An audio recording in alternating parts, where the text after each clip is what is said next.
As you come up to 10, that is their God. That is 10. That is the hermaphrodite.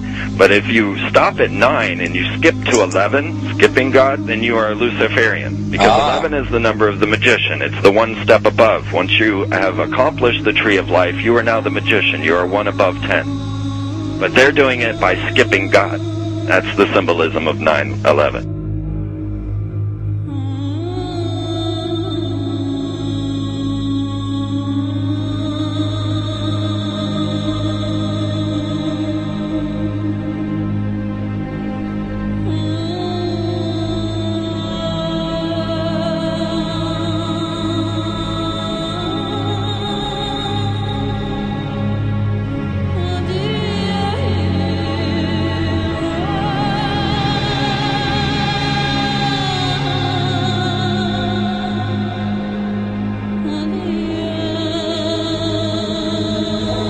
It is a big idea, a new world order. We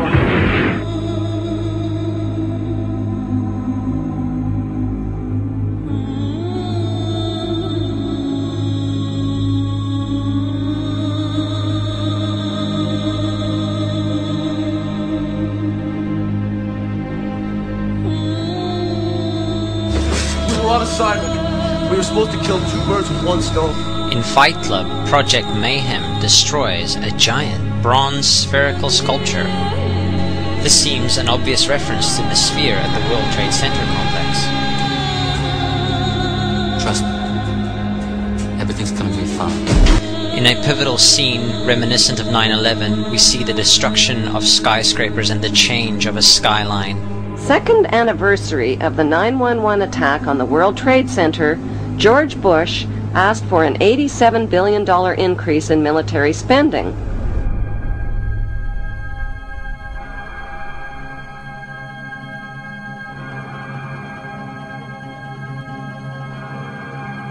In 1904, Crowley would receive the Book of the Law soon after meditating in the King's Chamber of the Great Pyramid. He claimed he had been contacted by a being called Aiwass. Crowley would also use this symbol in his work. Some of its meanings are said to include a reference to the number 77 in Hebrew and a connection to the god Pan. Crowley made this drawing of a non-human intelligence he saw during a ritual. Synchronous 23 has made the connection between Aiwass and the Wizard of Oz, and has further pointed out the similarities between Crowley's grey alien-like drawing and the depiction of the projection of the Wizard of Oz in the film version. The much overlooked theory has been put forward on the internet that when we are looking at George W. Bush, we are actually seeing Aleister Crowley's grandson. I have suggested that this video footage of George W. Bush reading The Pet Goat, coinciding with the start of the 9/11 mega ritual, is in fact a dedication of the 9/11 mega ritual to the great god Pan by Aleister Crowley's grandson.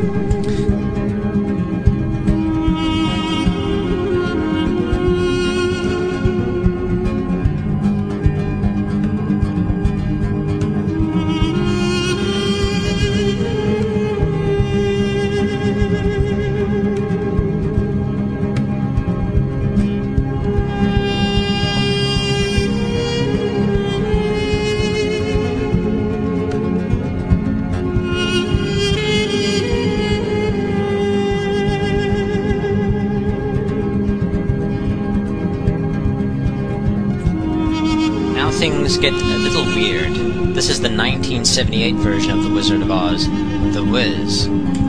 Again we see the Emerald City connected to New York. On arriving at the end of the Yellow Brick Road, Dorothy and her companions go through the circular portal. Through the door we see 3 pyramids.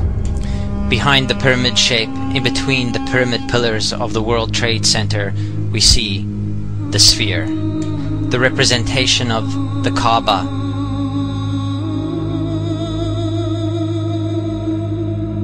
The inhabitants of Oz dance around the sphere in ritualistic fashion. Fashioned in giant letters over the dome of the sphere, we see the word Oz. Oz, symbols of Pan and Aiwass. Seen smack at the heart, where the new Aeon was ushered in, and where the Stargate was opened.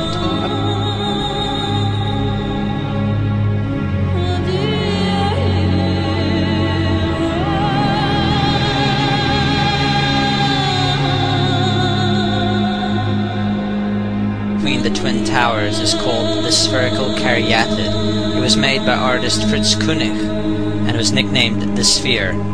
We see that Koenig made this thing in Bavaria, the same place where the Illuminati was founded. The most interesting fact about the placement of the Sphere at the World Trade Center Plaza has to be that architect and designer of the World Trade Center, Minoru Yamasaki, intended the plaza itself to be a representation of the Grand Mosque of Mecca, the Sphere in particular taking the place of the Kaaba.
So, my friends, it's time you start placing your faith and your dedication to the one and only God, the everlasting creator of everything on earth and in the universe.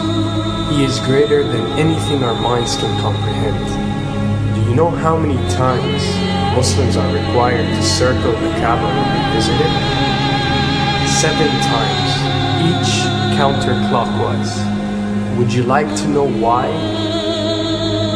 You see, what binds us as humans to this life and to this dimension and to this earth is the limits of time and space. We are bound to this dimension and this reality through time and space. Hence, if one wants to leave this dimension or leave this reality, he needs to break away from time and space. So when you visit the Kaaba and you rotate counterclockwise, what is this practice actually doing? It is literally helping you elevate your soul and elevating yourself to break away from time and space so you can touch something so unique and so beautiful and so powerful that it changes your life forever. And if you don't believe me, ask anyone who has visited the Kaaba how he or she felt or how their lives have changed ever since.